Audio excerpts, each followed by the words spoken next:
मैं प्रखंड विकास पदाधिकारी कुर्था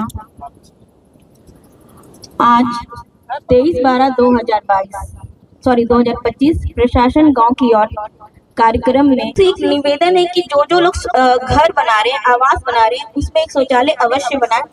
शौचालय के लिए 12,000 रुपए की राशि अलग से दी जाएगी, लेकिन ये राशि बनाने के बाद दी जाएगी। हमारे आरओ साहब है जो किसान का रसीद नोटेशन आरओ साहब के सहयोग से काम होता है। इनसे भी हमारा आग्रह रहेगा कि दूध सब समाज के बीच में आप ही रखने का काम कीजिए। इस मंच पर उपस्थित वीडियो में सिटी प्लान प्रभारी डॉक्टर साहब और ये भी समस्या किसान का है उसको आप हल करते हैं। कुछ लोग शिकायत भी कर रहे थे, उसको समाधान करने का कष्ट कीजिएगा। लीजिए 2 शब्द फिर। मंच पर उपस्थित पदाधिकारीगण एवं मेरे किसान भाइयों सभी को अभिनंदन करती हूँ। हार्दिक अभिनंदन है इस शिविर में।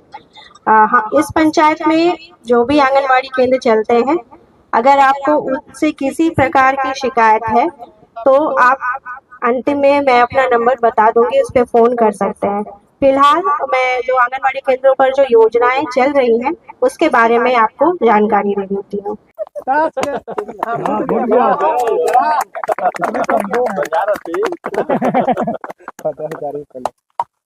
अब हम लोग के बीच में पीओ साहब है। मनरेगा जो मनरेगा योजना चलता है, यह पीओ साहब है। अभी इनको एक ग्राम जगदीशपुर में पीओ साहब अभी जाकर देखे हैं, रोड नहीं है वो गाँव। तो इनसे हमारा आग्रह रहेगा कि रोड बनवा दे। दूसरा में जो हॉस्पिटल के बॉर्डर वाल है उसका भी देख लीजिएगा। और प्रभारी साहब एगो लिखित दीजिए, आप मनरेगा ऑफिस में लिखित दीजिएगा तो काम करवाबे करेंगे। हमारा पीओ साहब से आग्रह रहेगा कि दूध शब्द समाज के बीच में भी रखने का काम करें। इतना तक काट के बनाइए। मंच पे उपस्थित हमारे जितने पदाधिकारी हमारे सम्मानित सत्यनिष्ठा पूर्वक संकल्प लेती हूँ कि मैं अपने 18 साल से कम उम्र की लड़की और 21 साल से कम उम्र के लड़के और वीडियो साहब एक हमारे पंचायत के माता समान है। इनका पेंशन नहीं बना है, मतलब हम कोशिश किए। इनका जो है अंगूठा लेता नहीं, आधार कार्ड है लेकिन इनका बढ़ नहीं रहा है। ये बेचारी इनका कोई नहीं है, न बेटा है न पुतो है, कोई है ये नहीं है।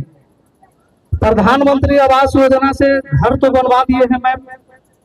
ये अगर पेंशन अगर बन जाता है ये बेचारी के, तो वो जीने का सहारा हो जाता। अभी हमारे पास अभी आए हुए हैं मेरी बगल में बैठे हुए हैं। इनका मैम कैसे हल करवाइएगा। और एक चीज आप कहना चाहते हैं कि जनवरी में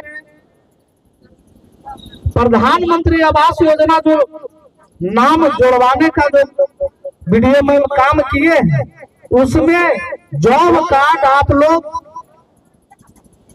अगर नहीं है तो जॉब कार्ड बनवा लीजिए, केवाईसी करवा लीजिएगा जरूर। अगर नहीं करवाइएगा तो आपका जॉब कार्ड बंद हो जाएगा। जब बंद हो जाएगा तो आपको सरकार देवे नहीं करेगा। हमारे पास आइएगा कि मुखिया जी न दिलन, मुखिया जी न दिलन। इसको आप लोग ध्यान दीजिएगा, जनवरी में वो काम होगा। कहा कि हमको जानकारी दिए थे पुलिस सहायक के मुखिया जी के वाईसी करना है, उन्हें सभी लोग के जनवरी में नया साल में सबके आप काम कीजिए। इसी के साथ हमारे बीच में वीडियो मैम है। वीडियो मैम 2 शब्द आप लोग के बीच में रखने का काम करेंगे। मैं प्रखंड विकास पदाधिकारी कुर्था आज 23/12/2025 प्रशासन गांव की ओर कार्यक्रम में उपस्थित यहाँ गण्यमान जनप्रतिनिधिगण, अधिकारीगण, कर्मचारी और यहाँ उपस्थित जन, आप सभी का स्वागत और अभिनंदन और आभार व्यक्त करती हूँ। आज जिला प्रशासन अरवल की तरफ से पूरा प्रशासन आपके गांव लारी में आई है। आज हमारे जिला प्रशासन की ओर से 25 विभागों द्वारा काउंटर लगाया गया। जो भी यहाँ की समस्याएं हैं यहाँ के लोगों की, उसको सुनने के लिए हम लोग अपने दफ्तर को यहाँ लेकर आए हैं। जो व्यक्ति हमारे दफ्तर तक नहीं पहुँच पाते हैं, हमारे ऑफिस तक नहीं आ पाते हैं, उनके लिए प्रशासन यहाँ आई है। हमारे बहुत सारे विभाग, विभिन्न विभागों द्वारा जो स्टॉल लगाया गया है, काउंटर लगाया गया है, उसमें कई तरह की शिकायतें, समस्याएं आ रही हैं, जिसका निष्पादन अगर आज पॉसिबल है तो आज ही हम लोग करेंगे, और अगर पॉसिबल नहीं है तो उसको कुछ दिन में सॉल्व किया जाएगा। जो भी प्रोसेस है उसके तहत ही सॉल्व किया जाएगा। ग्रामीण, सबसे पहले तो मैं अपना विभाग ही ले लेती हूँ, ग्रामीण विकास विभाग। मुखिया जी के द्वारा बताया गया, और मुझे भी रोज कई कंप्लेन आते हैं, या जो बेनिफिशियरी है वो मेरे पास आते हैं, जो आवास मिला है उसकी किस्त नहीं जा रही है। ये सही है कि हमारे पास अभी आवास का जो किस्त है उसे देने के लिए पैसे नहीं है, विभाग की तरफ से अभी रोका गया है। इसका कारण ये नहीं है कि विभाग के पास पैसा नहीं है, कारण ये है कि इसके जो भी फीचर्स है थोड़ा चेंजेस किए जा रहे हैं, जिसमें कुछ टेक्निकल इशू है, उसमें सुधार किया जा रहा है। इस कारण से थोड़ा रुका हुआ है। जैसे ही विभाग से पैसा आएगा हम लोग को बोला जाएगा, हम लोग तुरंत ही आप लोग के वो किस्त को छोड़ दिया जाएगा आप लोग के खाते में। अभी आवास का सर्वे किया गया, सर्वेयर द्वारा सर्वे तो कर लिया गया, अब उसका नेक्स्ट स्टेप चेकर है।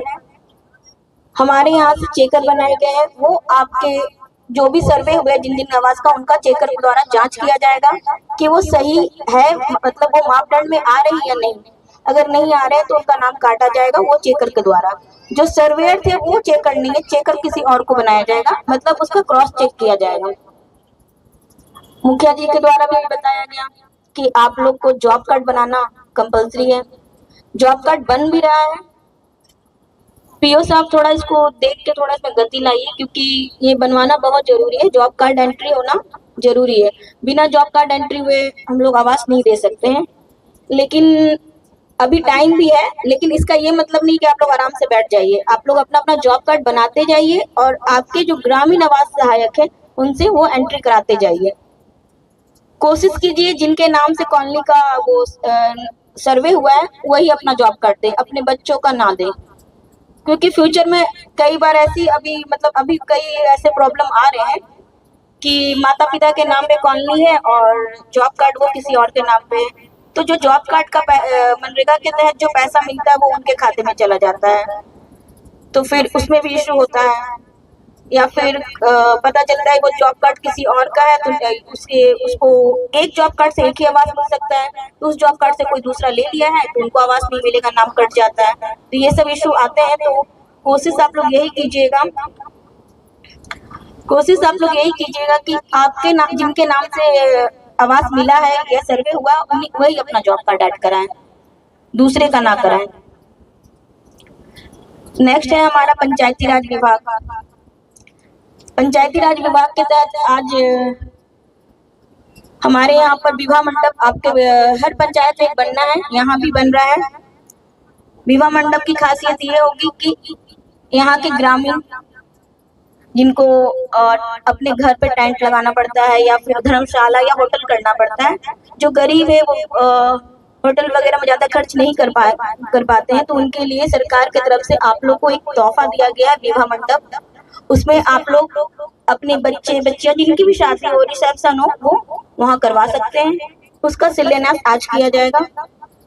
दुख की बात तो ये है कि डीएम मैम का आने का था, लेकिन अचानक से उनका प्रोग्राम कैंसिल हो गया। नहीं तो शिलान्यास मैम के हाथों ही होना था, लेकिन कोई नहीं, हम लोग उसको मिलकर सारे पदाधिकारीगण और मुखिया जी और जनप्रतिनिधि जो भी है उनके साथ हम लोग शिलान्यास करेंगे।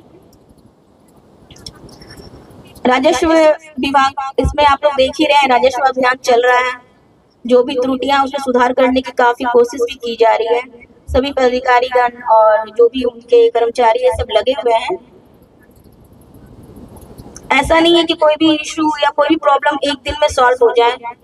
खासकर ये जो राजस्व का विभाग का थोड़ा सा तो इशू रहता है, उनको वो लोग लगे हुए हैं, कोशिश कर रहे हैं उसमें सुधार करने की, और वो होगा भी। आप लोग थोड़ा धैर्य बनाए रखें। सामाजिक सुरक्षा कल्याण विभाग, जिसमें पेंशन दी जाती है, इसमें आप सभी को ई-केवाईसी कराना हर साल जरूरी रहता है। इससे ये क्लियर होता है कि कितने व्यक्ति मृत हुए हैं, नहीं हुए हैं, ये हम लोग को जानना जरूरी है। नहीं तो पता चलता है कि वो मृत हो गए हैं और उनके खाते में पैसा जा रहा है। तो ये विभाग की तरफ से ही आदेशित किया गया है कि ई-केवाईसी हर व्यक्ति जिनका पेंशन जा रहा है वो कराएंगे। मुखिया जी के द्वारा अभी एक दादी बैठी हुई, उनके बारे में बताया गया कि उनका ई-केवाईसी नहीं होने के बायोमेट्रिक नहीं होने के कारण उनको पेंशन नहीं जा रहा है। ये इशू कई लोगों के साथ हमारे समक्ष आया है। इसका एक और उपाय ये है कि अगर बायोमेट्रिक नहीं हो रहा है तो हम लोग उनका आँख या चेहरे का ये फेशियल एक्सप्रेशन जो होता है उसे लेकर हम लोग उनका करवा सकते हैं। कोशिश करेंगे हम लोग उसको करवाने का। और एक इशू और है सामाजिक सुरक्षा में आ रहा है कि बहुत लोगों का ज्वाइंट अकाउंट था तो पैसा नहीं जा रहा था, तो उसको अपना जो सिंगल अकाउंट में कन्वर्ट कर लेना है, तो करवा लीजिएगा आप लोग। और एक आपका विभाग है शिक्षा विभाग, उससे भी शिक्षा पदाधिकारी आए हुए थे लेकिन किसी कारण बस चले गए। उनसे रिलेटेड भी आपको बहुत सारी जानकारियां शिक्षा विभाग के द्वारा शायद उनके स्टॉल में दी गई होगी। स्वच्छता की तरफ से भी हमारे ब्लॉक कोऑर्डिनेटर ने कुछ बताया कि शौचालय बनाया जा रहा है। आप लोग से एक निवेदन है कि जो लोग घर बना रहे हैं, आवास बना रहे हैं, उसमें एक शौचालय अवश्य बनाएं। शौचालय के लिए 12,000 रुपए की राशि अलग से दी जाएगी, लेकिन ये राशि बनाने के बाद दी जाएगी। तो आप लोग से निवेदन है कि शौचालय बनाएं और उसका यूज करें।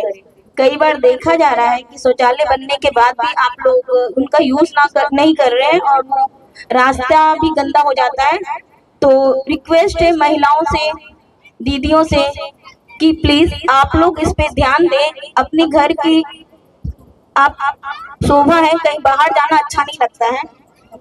घूंघट में रहकर फिर बाहर आप शौचालय जा रहे हो, ये थोड़ा सा अच्छा नहीं लगता है। तो आपसे निवेदन है कि आपके घर में अगर शौचालय बना है तो प्लीज उसका यूज करें, और अगर नहीं बना है तो प्लीज शौचालय बनाएं।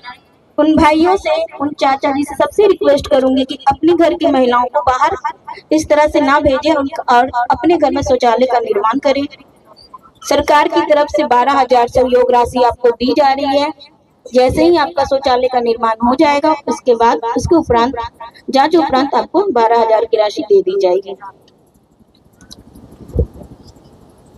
इसी तरह से अन्य कई विभाग है, स्वास्थ्य विभाग, उसमें कई तरह के जांच का कैंप भी लगा है, जैसे ब्लड जांच, शुगर जांच, बीपी जांच हो रही है, विभिन्न तरह की दवाइयां दी जा रही है। इस तरह से 25 स्टॉल हमारे यहाँ पर लगे हैं। 20 से 25 मिनट में ध्यान नहीं दियो, कुछ काउंटिंग में आगे पीछे हो सकता है। ICDS की तरफ से भी एक छोटा सा प्रोग्राम रखा गया है गोद भराई का, वो भी अभी DM मैम के थ्रू होना था लेकिन वो हुआ नहीं, मैम आई नहीं, तो अभी यहाँ पर मंच पे होगा। मैं आप लोगों का आभार व्यक्त करती हूँ कि आप यहाँ आए हैं, अपनी समस्याओं को रखे हैं। उसी तरह से आप ब्लॉक भी अगर आप आने में समर्थ है तो ब्लॉक आइए। मैं 24/7 ब्लॉक में ही रहती हूँ। मेरा नंबर भी आप अधिकतर लोग के पास है, कॉल भी करते, मैं उठाती भी हूँ। अगर किसी कारणवश किसी का फोन नहीं रिसीव कर पाई तो मैं कॉल बैक भी कर लेती हूँ। तो इस तरह से आप लोग से निवेदन करूंगी कि जो भी समस्याएं अगर ग्राउंड लेवल पर कोई कर्मचारी नहीं कर रहे हैं तो पहले ब्लॉक आए, ब्लॉक में बीडीओ, सीओ, एमओ, पीओ साहब, बीपीआरओ साहब सब बैठते हैं, सब आ रहे हैं, तो उनसे मिले, पहले उनकी अपनी समस्याएं रखें।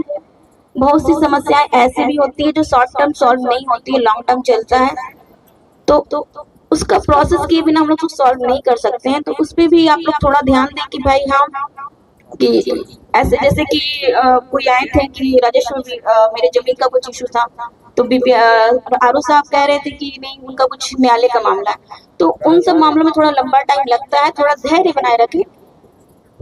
कोशिश यही रहेगी कि जो सही है वही होगा। हमारे यहाँ से सामाजिक सुरक्षा की तरफ से हम लोग जो बीपीएल परिवार के लोग होते हैं जिनकी मृत्यु हो जाती है उन्हें कबीर अंत्येष्टि दिया जाता है, जो सरकार की तरफ से 3000 रुपए। तो ऐसे 2 लाभुक है मेरे यहाँ पे अभी, जिसको मैं 3000 रुपए का चेक दूंगी। एक है बातू मांझी और एक रेखा देवी। प्लीज आप लोग स्टेज पे आ जाएं। बातू मांझी और रेखा देवी, इनको 3000 का चेक दिया जा रहा है कबीर अंत्येष्टि की ओर से।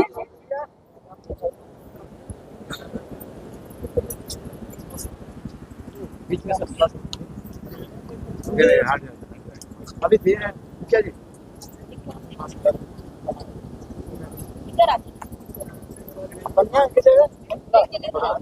आप ये सब नाश्ता पे लौटा दीजिए।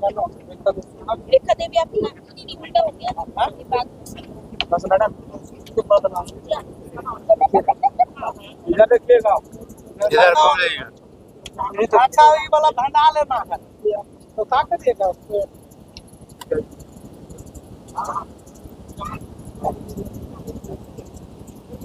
हो गया। एक रिक्वेस्ट और करना चाहूंगी कि पारिवारिक लाभ मिलता है हम लोग की तरफ से 20,000 का। उसके लिए प्रक्रिया है थोड़ी लंबी, लेकिन पता चलता है कि बहुत लोग जानकारी के अभाव में वो लाभ ले ही नहीं पाते हैं। तो निवेदन यही है कि या तो आप ब्लॉक आ जाएं या फिर पंचायत सचिव से मिल लें। इसमें 20,000 रुपया दिया जाता है।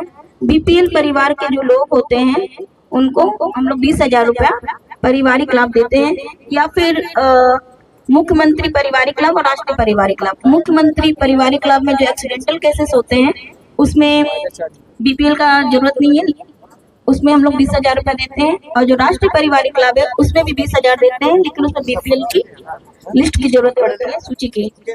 तो ऐसे कई लोग हैं जो बीपीएल की सूची में आ रहे हैं या फिर एक्सीडेंटल डेथ हुआ है लेकिन वो पारिवारिक लाभ नहीं लिए हैं।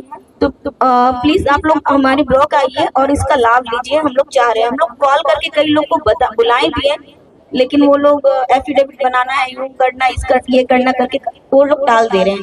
तो हम लोग चाह रहे हैं कि आप लोग आए और वो 20,000 का लाभ आप ही का है, वो 20,000 आके आप लें। रिक्वेस्ट है प्लीज। अब आगे का हम लोग एक गोद भराई का प्रोग्राम है जो ICDS की तरफ से रखा गया है। इसको हम लोग यहीं पर मंच पे ही इसको करवा लेते हैं, ठीक है। अभी हमारे यहाँ 2 ऐसे लाभुक हैं जिनका हम लोग गोद भराई करेंगे। गोद भराई तब किया जाता है जब महिला, चाहे वो प्रथम बार गर्भ धारण करे या द्वितीय बार करे, तीसरे या चौथे महीने के गर्भ के समय हम लोग ये भारत सरकार के निर्देश पर भी किया जाता है। गोद भराई का रस्म होता है। रस्म का बस एक ही उद्देश्य है कि उनको हम लोग यह बतलाएं कि आपको अपने गर्भावस्था के दौरान 9 महीने में किस तरह का खान पान रखना है, किन चीजों का ध्यान रखना है। इसी के लिए यह कार्यक्रम आंगनवाड़ी केंद्र पर किया जाता है। एक हमारी गर्भवती है रूबी कुमारी सिलोक कुमार। तो मैं माननीय सांसद के प्रतिनिधि श्री अमिताभ जी से अनुरोध करूंगी कि इनकी गोद भराई का रस्म माननीय प्रतिनिधि सांसद जो है हमारे बीच वो कर रहे हैं। नीचे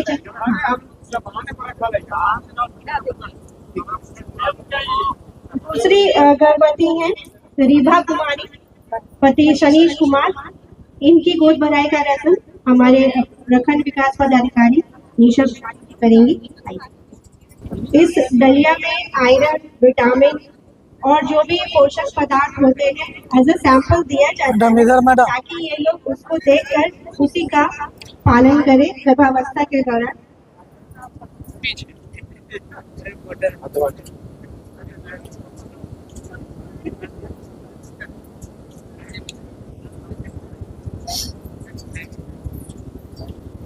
सभी का धन्यवाद। अब इसके बाद हम लोग बाल संरक्षण और बाल विवाह मुक्त करने के लिए अपने पंचायत के लिए, अपने अहमदपुर हरना पंचायत के लिए सभी लोग एक शपथ लेंगे जो हमारी वीडियो मैडम आप लोगों को दिखाएंगे। लोग शपथ लेने के लिए अपना हाथ आगे करेंगे और अभी सब लोग ऐसे खड़े रहेंगे। उसके बाद मैडम जो बोलेंगी उसी को रिपीट करना है। इस शपथ का मतलब कसम खाना है। कसम खाइएगा तो फिर झूठ, मतलब जिस चीज के लिए खा रहे हैं उसको निभाना भी है। मेरे साथ साथ आप लोग को ही बोलना है, जो मैं बोलूँ उसके बाद आपको बोलना है। मैडम लोग जो लेडीज है वो लोग भी कसम खाएंगे। बाल विवाह मुक्त करके ये है शपथ है। सबको इस तरह से राइट हैंड, दाया हाथ को ऐसे कर लीजिए। जो जहाँ खड़े वहीं कर लीजिए। अपने कर्मचारी लोग जो भी है सब करेंगे।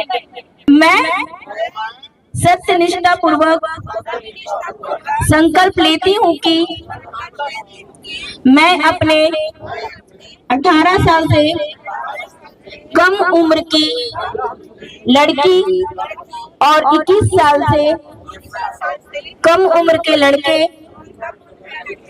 का विवाह नहीं कराऊंगी। समझ में आ रहा है ना सबको? अपनी बच्चियों को नहीं कराइएगा आप लोग। नहीं, ये हम कर रहे हैं। मैं किसी भी बाल विवाह में शामिल नहीं होने का संकल्प लेती हूँ। बाल विवाह एक सामाजिक बुराई और कानूनी अपराध है। इसलिए मैं अन्य लोगों को भी इस बुराई और अपराध के खिलाफ जागरूक करने का संकल्प लेती हूँ। अतः मैं प्रण करती हूँ कि मैं बाल विवाह के खिलाफ जागरूकता और रोकथाम के लिए हर संभव प्रयास करूंगी। धन्यवाद।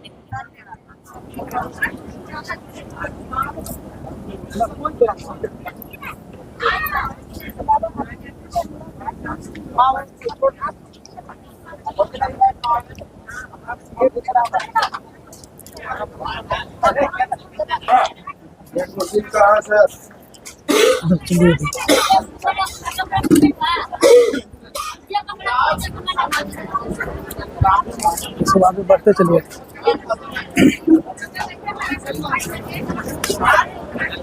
इधर ले लीजिए,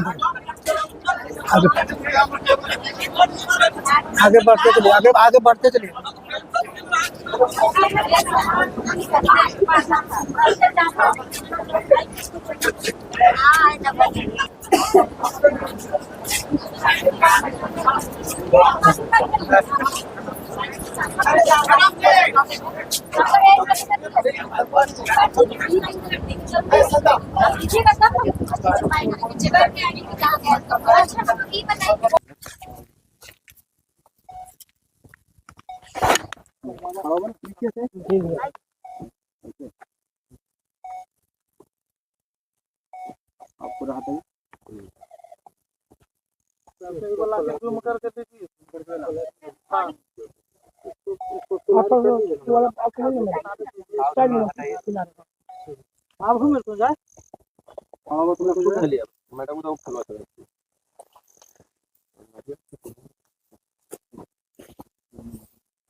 बजाइए।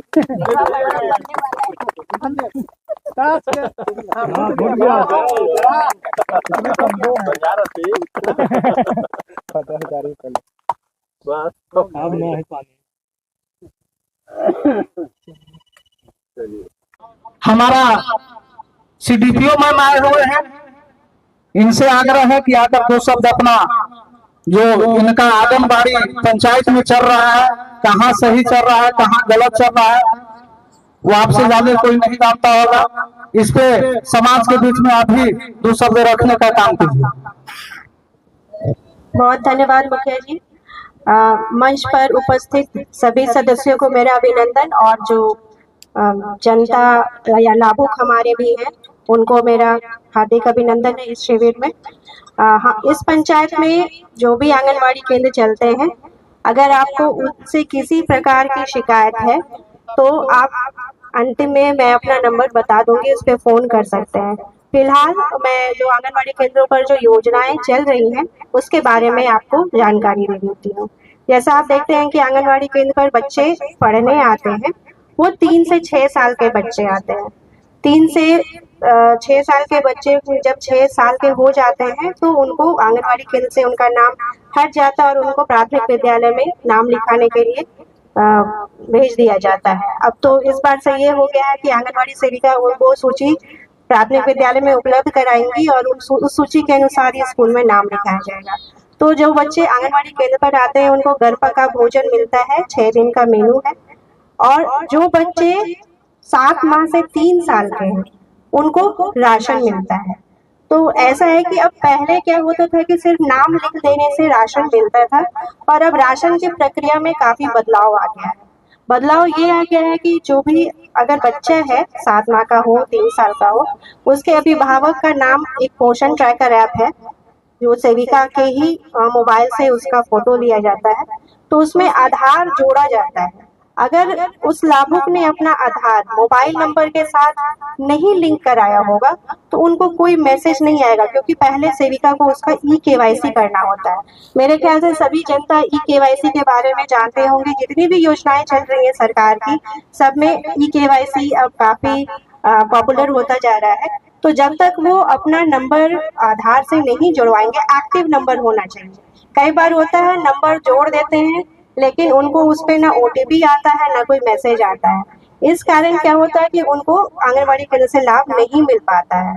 तो सबसे बड़ी समस्या यही हो रही है कि हम लोग इसके लिए काफी आग्रह भी करते हैं लाभुकों को कि आप अपना मोबाइल नंबर जो काम कर रहा हो उसको आधार के साथ जुड़वा लीजिए, तभी आपको योजना का जो भी योजना हमारे विभाग से है उसका लाभ मिल पाएगा। लेकिन अभी इसमें काफी परेशानी है। लाभुक बोलते हैं कि मैं 100 रुपया खर्च करके क्यों ई-केवाईसी कराऊं, तो ये समस्या है जिसके कारण हम लोग को अभी अपने पोषक क्षेत्र में सेविका बहुत कम लोग को राशन दे पा रही है, क्योंकि ये एकदम आवश्यक कर दिया गया है कि जिसका आधार जुड़ा रहेगा और जिसका उसके बाद उसका फोटो लिया जाता है और आधार के फोटो से मैच होगा तभी उसको राशन देना है। उसकी एक प्रक्रिया का नाम FRS है, फेस रिकॉग्निशन सिस्टम। मतलब जब तक चेहरा उसके आधार से मैच नहीं होगा, जब तक ई-केवाईसी नहीं होगा तो राशन नहीं मिलेगा।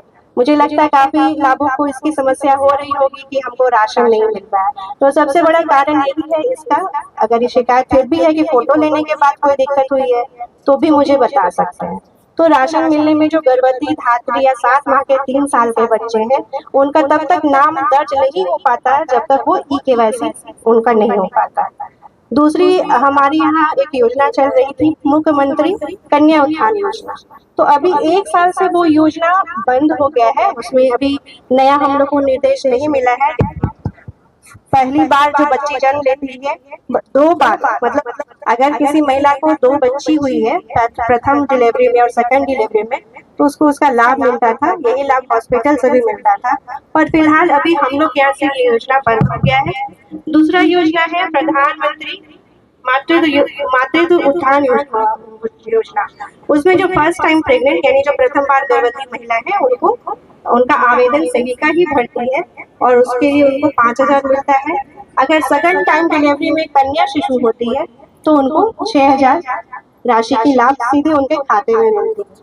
फिलहाल हमारे यहाँ इतनी ही योजनाएं चल रही हैं और एक परवरिश योजना है जिसमें जो बच्चे अनाथ होते हैं, अनाथ से स्पष्ट ये है कि माता पिता दोनों नहीं होंगे। अगर कोई ऐसा बच्चा है जो स्कूल में पढ़ रहा है और माता पिता दोनों नहीं है, तो उनको इस परवरिश योजना का लाभ मिलता है। ऐसे कोई लाभुक हो जिनको जेल में है, उनके भी बच्चे को परवरिश योजना का लाभ मिलता है। मतलब 18 साल तक के बच्चे को इसका लाभ मिल सकता है। कोई माता पिता अगर किसी कुष्ठ रोग से पीड़ित है या HIV एड्स से पीड़ित है, तो उनके भी बच्चे को इसका लाभ मिलता है। हमारे यहाँ से इसका आवेदन भरा जाता है, हम लोग फिर अनुमंडल में उसको स्वीकृत करके भेजते हैं और राशि वहाँ से निर्गत की जाती है। तो ये सारी योजनाएं हमारे यहाँ चल रही हैं। और मेरा नंबर जो भी नोट करना चाहते हैं तो नोट कर सकते हैं, बोले या फिर याद रहेगा सबको, बोले 9431 0052 03 हो गया नोट, हो गया सब नोट। तो इस पे आप लोग फोन कर सकते हैं। अभी हम लोग जो प्रथम बार गर्भवती रहती हैं या जिनका जो भी गर्भवती महिला जिनका 3-4 महीने का गर्भ हो गया है, हम लोगों ने उसकी गोद भराई के लिए भी व्यवस्था कराया है। और इस शिविर के अंत में हम लोग बाल संरक्षण और बाल विवाह मुक्त पंचायत करने के लिए एक शपथ भी लेंगे। धन्यवाद। अब हम लोग के बीच में पीओ साहब है, मनरेगा योजना चलता है, यह पीओ साहब है। अभी इनको एक ग्राम जगदीशपुर में पीओ साहब अभी जाकर देखे हैं, रोड बनी है वो गाँव में। तो इनसे हमारा आग्रह रहेगा कि रोड बनवा दे। दूसरा में जो हॉस्पिटल के बॉन्डिंग वाल है उसका भी देख लीजिएगा। और प्रभारी साहब एगो लिखित दीजिए, आप मनरेगा ऑफिस में लिखित दीजिएगा तो काम करवावे करेंगे। हमारा पीओ साहब से आग्रह रहेगा कि खुद सब समाज के बीच में भी रखने का काम करें। इतना तक काट के बनाइए। मंच पे उपस्थित हमारे जितने भी पदाधिकारी दूर दराज से आए हुए हमारे सम्मानित और माननीय जनप्रतिनिधि है बख्तरगढ़ का अभिनंदन है। ये हमारा हम भी नए हैं जिला में, अभी माननीय मुखिया जी के द्वारा बोला गया था कि वहाँ रोड नहीं है। मैं भौतिक सत्यापन किया और वहाँ जाके देखा कि रोड नहीं है, तो आश्वस्त करूंगा कि वो रोड बनवा देंगे। और दूसरे प्रभारी साहब जो है हॉस्पिटल के बारे में बोले हैं, तो हमारा एक सर्टेन बजट है, उसमें हम लोग डिस्कस करके आपसे 15वीं तो हम लोग उसको बनवाएंगे। हॉस्पिटल में भी है, वो अच्छी योजनाएं हैं। और जो भी जो प्राथमिक स्कूल्स हैं उसके भी बॉन्डिंग हम लोग करवा रहे हैं। वहाँ भी अगर छूट गए होंगे कुछ, तो आपके तरफ से भी आवेदन आना चाहिए हमारे पास, उसको भी हम लोग टेक ओवर करेंगे। और मनरेगा जो है वो चेंज हो गया है अभी, जस्ट आप लोग भी अवगत होंगे, विकसित भारत जी राम जी उसके नाम से ही जाना जाएगा, जी राम जी। तो ये सब आपको मन से ही बोल दिया गया है। आप लोग भी अभी जो भीड़ लग रही है जागरूक है, तो यही चाहेंगे कि आप लोग इसमें eKYC जो हमारे CDPO मैम भी बताएं कि eKYC का अभियान बहुत युद्ध स्तर पर चल रहा है। और हमारे ग्रामीणों से भी अनुरोध रहेगा और हमारे जनप्रतिनिधियों से भी अनुरोध रहेगा कि eKYC में आप लोग अगर इसको सहभागिता अपना पूर्ण रूप से नहीं देंगे तो योजना को कार्यान्वयन करने में बहुत सारी कठिनाइयां होंगी। तो आपसे अनुरोध है कि eKYC के लिए आप लोग पूर्ण रूप से सहयोग करें, ताकि उसको आधार सीड करके और उसको लिंक करके और 100% हम लोग अचीव करें। और नहीं होने से अभी भी हम लोग बहुत नीचे पैदान पे हैं, लेकिन हम लोग आधार से लिंक करेंगे और योजना को कार्यान्वित करने में अहम भूमिका है। इसलिए आप लोग का सहयोग भी बहुत अपेक्षित है। ठीक है, धन्यवाद। ये 2 योजनाएं हैं जो हमारे अभी यहाँ से बोला गया है, इसको हम लोग कार्यान्वित करवा देंगे। मुखिया जी को धन्यवाद। यहाँ पे उपस्थित कोऑर्डिनेटर मैम है, कृषि कोऑर्डिनेटर है, इनसे हमारा आग्रह रहेगा कि आपसे किसान का समस्या आप ही से रहता है, बीज देना है, ये भी समस्या किसान का है, उसको आप हल करते हैं। कुछ लोग शिकायत भी कर रहे थे, उसको समाधान करने का कष्ट कीजिएगा। लीजिए 2 शब्द फिर।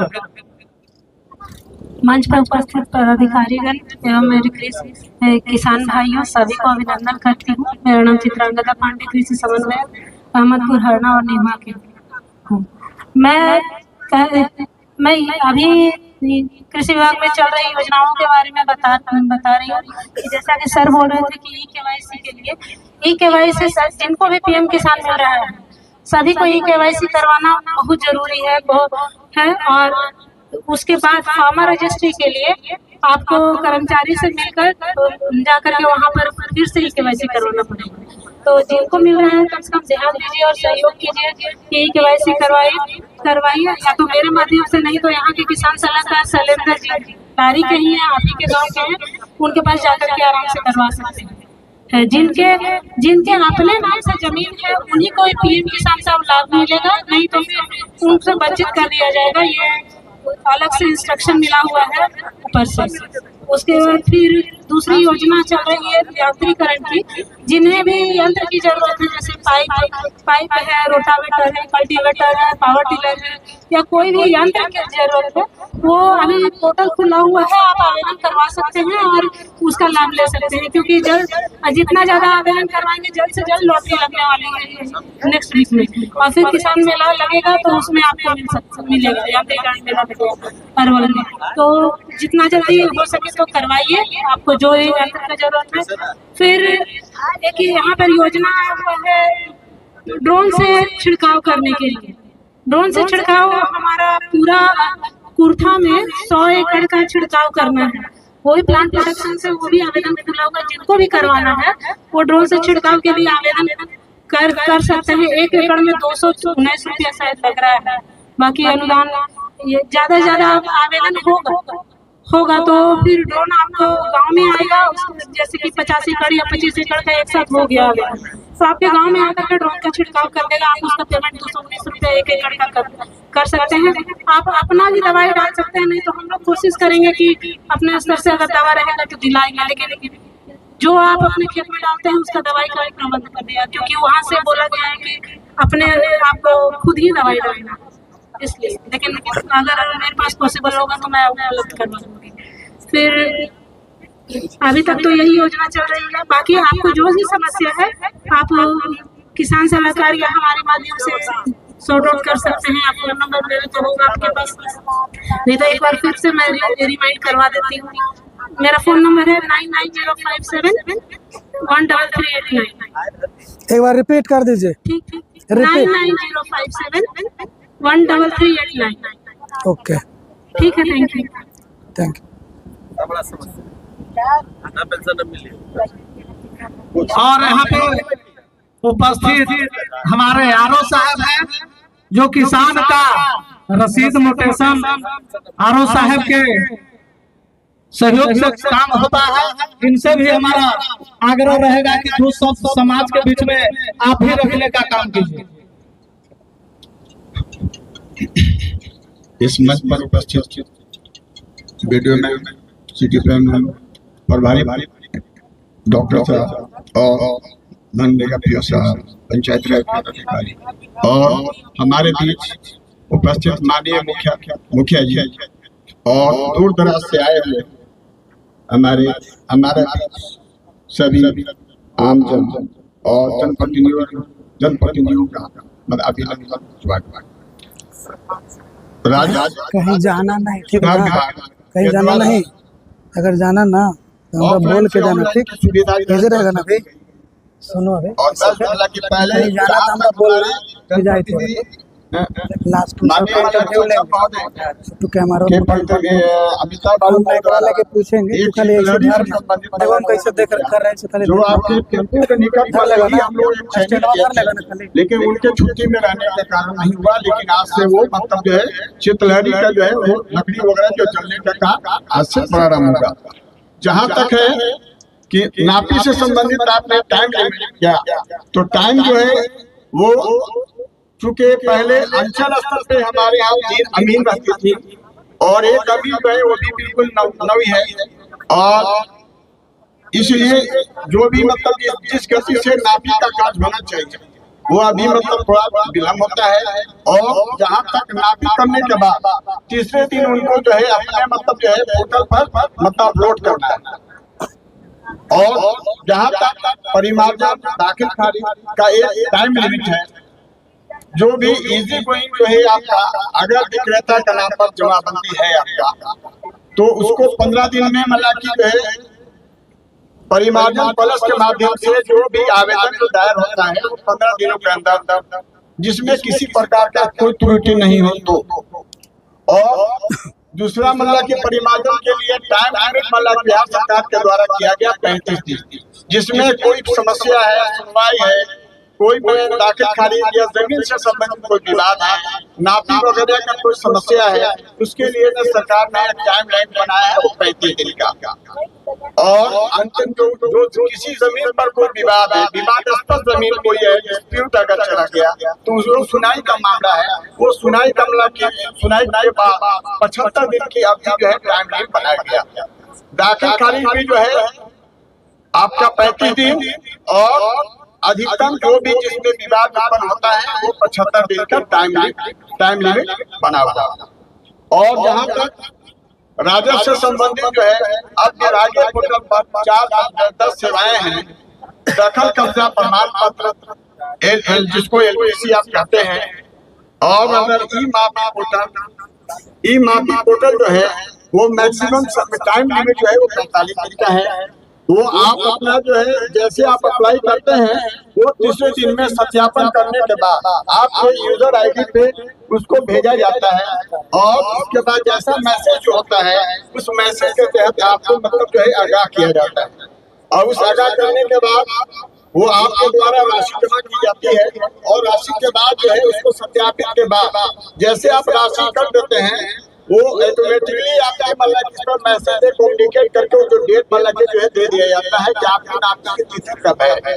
और अभी की परंपरा जो है हम लोग नापी करने से पहले चौकीदारों को और जो भी संबंधित व्यक्ति जो है पहचान है उन लोगों को सूचना देने के बाद नापी की तिथि हम लोग निर्धारित करते हैं। और बाकी जो भी चीज जो है आपका SMS और बिहार भूमि पोर्टल पे हर जो है डिजिटाइज जमाबंदी, डिजिटाइज मतलब की जो है आपका वो जो वस्तु स्थिति है कर्मचारी से लेके RO से CO मतलब जो है जैसे आपका मैसेज है जैसे आप कम्युनिकेट करेंगे वैसे ही आपको वो दिखने लगेगा कि किस स्तर पर आपका दाखिल खारिज परिमार्जन मतलब की पेंडिंग है।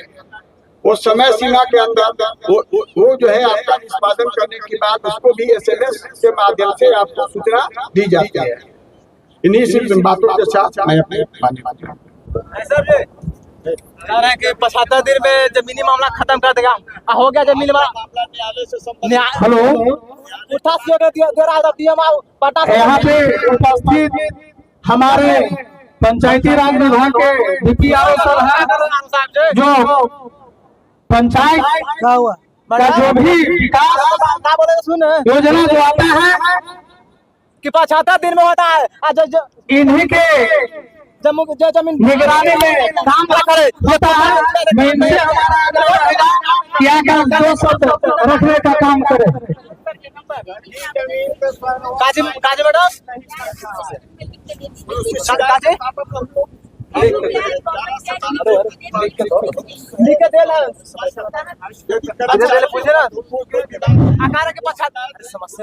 समस्या आपको समस्या हो जाएगा। एमओ साहब है जो एमओ साहब के जो यहाँ के गरीब लोग हैं उनका राशन दिवाने का काम करते हैं। कुछ लोग शिकायत कर रहे हैं कि मुखिया जी राशन कार्ड में नाम जोड़वाने में 2500 रुपया लगता है। अभी जस्ट अभी बोला था, लेकिन ना तो एमओ साहब के भी बोला लेते हैं कि अगर 2500 रुपया अगर लग रहा है तो आप भी बताइए कि किनको देते हैं। अगर कोई दलाल के थ्रू अगर जा रहे हैं तो उसमें एमओ साहब कुछ नहीं कर सकते हैं। अगर ऑफिस में अगर पैसा लग रहा है तो एमओ साहब यहाँ पर जवाब देंगे। अब फैसला यही होगा इनकी फैसला तो लोग में नहीं होगा। अब सरकार का नियम हो गया कि प्रशासन गांव की ओर, अब प्रशासन पंचायत में आएंगे, पंचायत भवन बन रहा है, वहां प्रशासन लोग रहेंगे, वहीं आप एमओ साहब यहाँ बैठेंगे, बीडीओ साहब भी बैठेंगे। जरूर है कि सप्ताह में एक आध और टाइम ले लेंगे, तो एमओ साहब से हमारा आग्रह रहेगा। दूसरा में है कि एमओ साहब समाज के बीच में कह रहे हैं कि जो राशन में जो धांधली हो रहा है, वो धांधली पर आप ध्यान दीजिए। राशन में केंद्र सरकार इतना बांध रहे हैं, तब पर भी धांधली नहीं रुक रहा है। धांधली को रोकने का काम करें, ये हमारा आपसे आग्रह है। हम धांधली रोकने का काम किए थे, उसमें हम कंप्लेन किए, सस्पेंड हुए, फिर जनता हमारे विपक्ष में आकर जनता जाके कहे कि नहीं हमारा जब डीलर है सब बहुत अच्छा है, फिर उस जगह पर हम जाकर चुप हो गए कि जब जनता के जब है कि हमारा ये अच्छा डीलर है, तो हम उसमें विशेष फिर इन्वॉल्व नहीं हुए। अब लोग आते भी हैं तो कहते हैं कि जाइए एमओ साहब के पास, हम किए थे, सस्पेंड करवाए थे, और उसके बाद फिर जनता हमारे पंचायत के लिखित दिए कि नहीं हमारा जो डीलर है से बहुत अच्छा है, तो हम उस जगह पर फिर विशेष नहीं इन्वॉल्व हुए। और आपसे हमारा आग्रह रहेगा कि दो शब्द समाज के बीच में दो शब्द आप भी रखने का काम करें। सबसे पहले हम यहाँ लारी में इकट्ठा हुए हैं प्रशासन आपके गांव कार्यक्रम में, जिसमें मंच पर उपस्थित हमारे सभी पदाधिकारीगण और आप आम जनता जो इतना समय निकाल के ठंड के बीच में आए हैं, आप सभी का स्वागत है। हमारे सप्लाई विभाग में राष्ट्रीय खाद्य सुरक्षा अधिनियम के अंतर्गत जो योजना चलती है, गरीब लाभुकों को राशन देने का जो काम किया जाता है पीडीएस डीलर के थ्रू, वो चूंकि लारी में अभी फिलहाल में 2 ही पीडीएस डीलर है, एक जितेंद्र शर्मा है, एक राजीव कुमार है।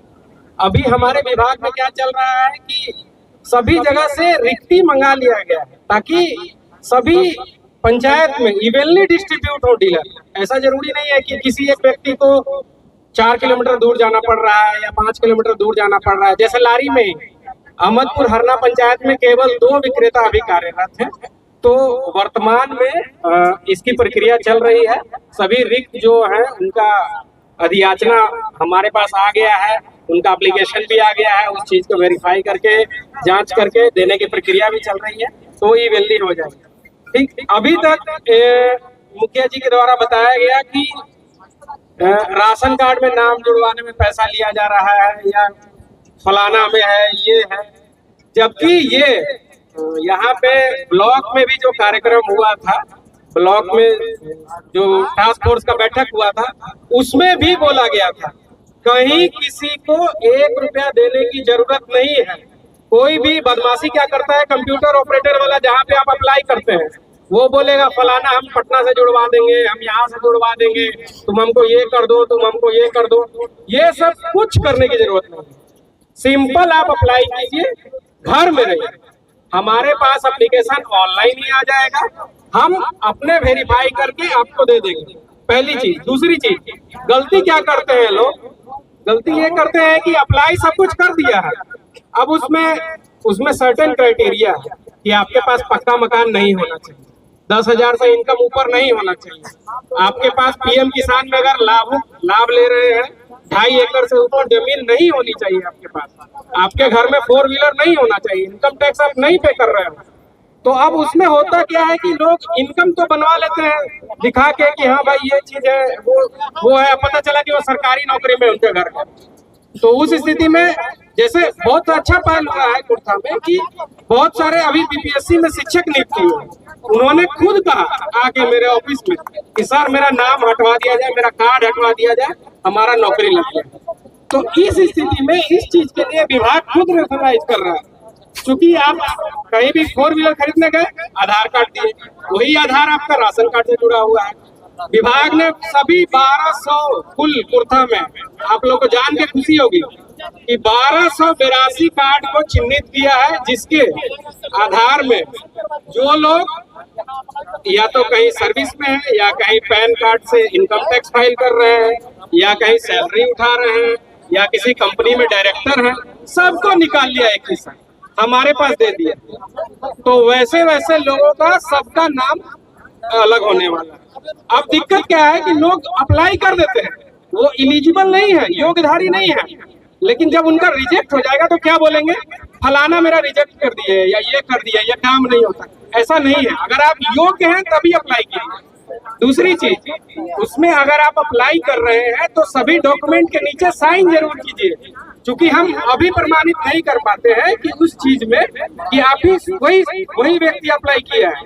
कैफे वाला क्या करता है, फेक अप्लाई कर दिया, तो उस स्थिति में आपको रिजेक्ट होने का खतरा रहता है। तो इसीलिए आप उसमें साइन जरूर करें, अंगूठा जरूर लगाएं अगर आप अंगूठा लगाते हैं तो। दूसरी बात, डॉक्यूमेंट बहुत सारा ऐसा होता है कि डॉक्यूमेंट प्रॉपर नहीं देते, ठीक है। अब किन्हीं का आय है तो इस वित्तीय वर्ष का आय नहीं है, तो उस स्थिति में रिजेक्ट होगा, ठीक है। तो इस दोषारोपण से पहले अच्छा है कि मेरा ऑफिस भी खुला हुआ रहता है, आप वहाँ आके डॉक्यूमेंट भी चेक करा ले सकते हैं। नहीं तो वो सब कुछ आपके मोबाइल पे भी अवेलेबल है, आप खुद से भी अप्लाई कर सकते हैं, सब आप अपने से कर लीजिए। कहीं कुछ करने की जरूरत नहीं है, किसी के फेर में फंसने का जरूरत नहीं है। फलाना कोई बोलता है मेरा पटना में ये है, मेरा यहाँ ये है, किसी चीज की जरूरत नहीं है।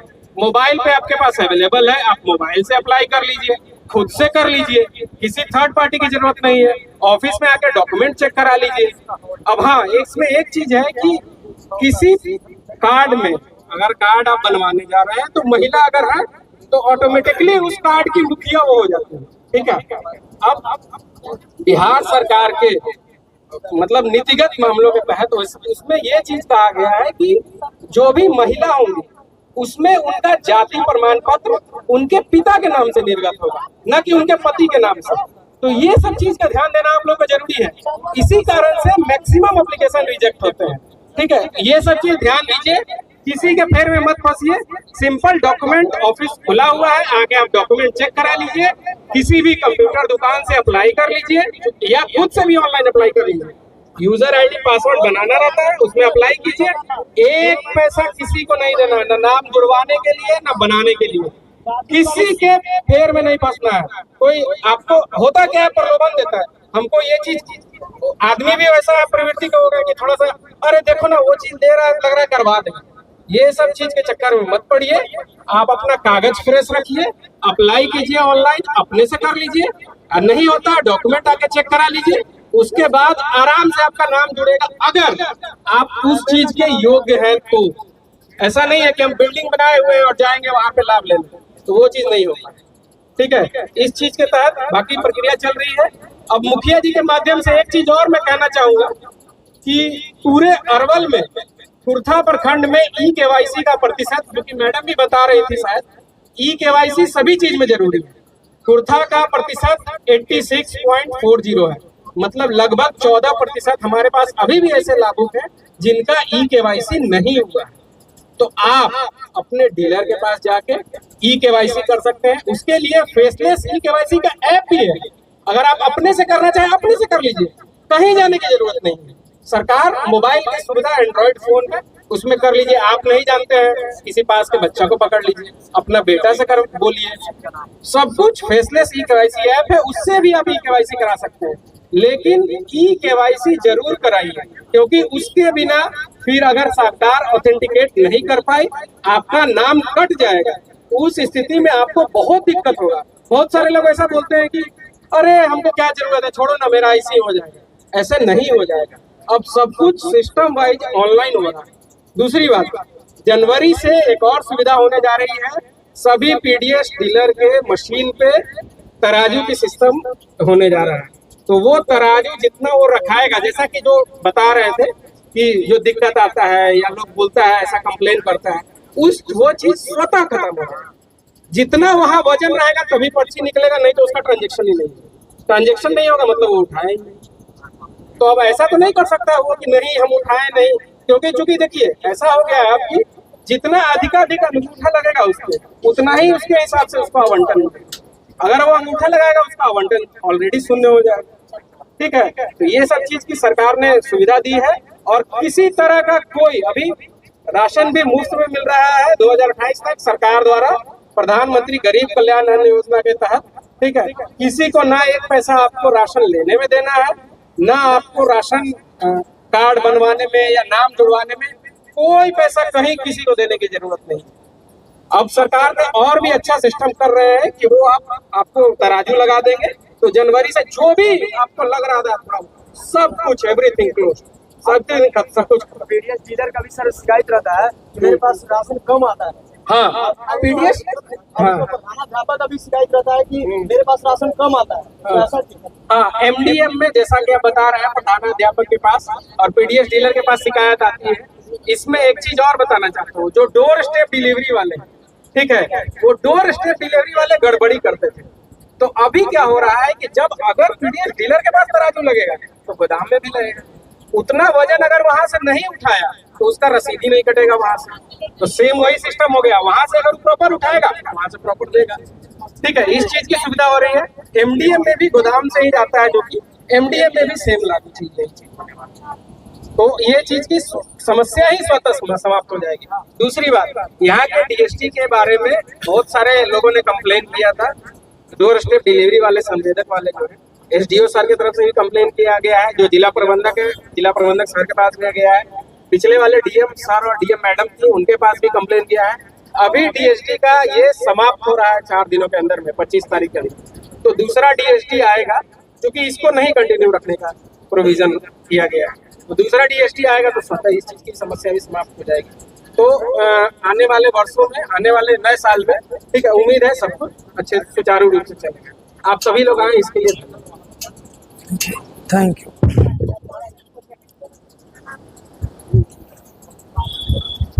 मेरे पास अक्सर ब्लॉक में जो पारिवारिक लाभ हम लोग देते हैं, जो महिलाएं विधवा हो जाती हैं, उनको बच्चे के लिए भी बहुत सारी लाभ या योजनाएं चलती है, जो कि हमारे ब्लॉक स्तर पे नहीं है, वो जिला स्तर से है। तो उसके बारे में डिटेल से हम लोग नहीं बता पाते हैं।